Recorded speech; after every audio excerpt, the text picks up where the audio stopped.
ಶ್ರೀಮಠದಲ್ಲಿ ಅವರು ತಮ್ಮದೇ ಆದ ಯಾರಾದರೂ ಭಕ್ತರು ಬಂದ್ರೆ ಅದು ಕೆತ್ತನೆ ಮಾಡುವುದು ಇದು ಮುಚ್ಚಿಡ್ತಿದ್ದರಂತೆ.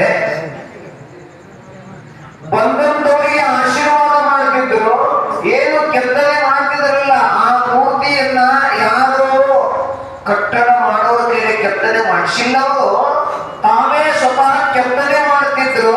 ಕೆತ್ತನೆ ಮಾಡಿ ಶ್ರೀಮಠದಲ್ಲಿ ಮಠವನ್ನು ಕಡ್ತಿದ್ರು. ಯಾರು ಇಲ್ಲದ ಹಾಗೆ ಮಠವನ್ನು ಕಾಣ್ತಿದ್ರು. ಯಾರು ಭಕ್ತರು ಬಂದಿದ್ರಲ್ಲ ಅಪ್ಪೋ ನಾವು ಕೆತ್ತನೆ ಮಾಡ್ತಾರೆ ಅನ್ನಿಸ್ಕೊಳ್ಳೋದು ಬೇಡ ಅಂತ ಹೊರಗೆ ಇರ್ತಿದ್ರು. ಭಕ್ತರಿಗೆ ಆಶೀರ್ವಾದ ಮಾಡ್ತಿದ್ರು.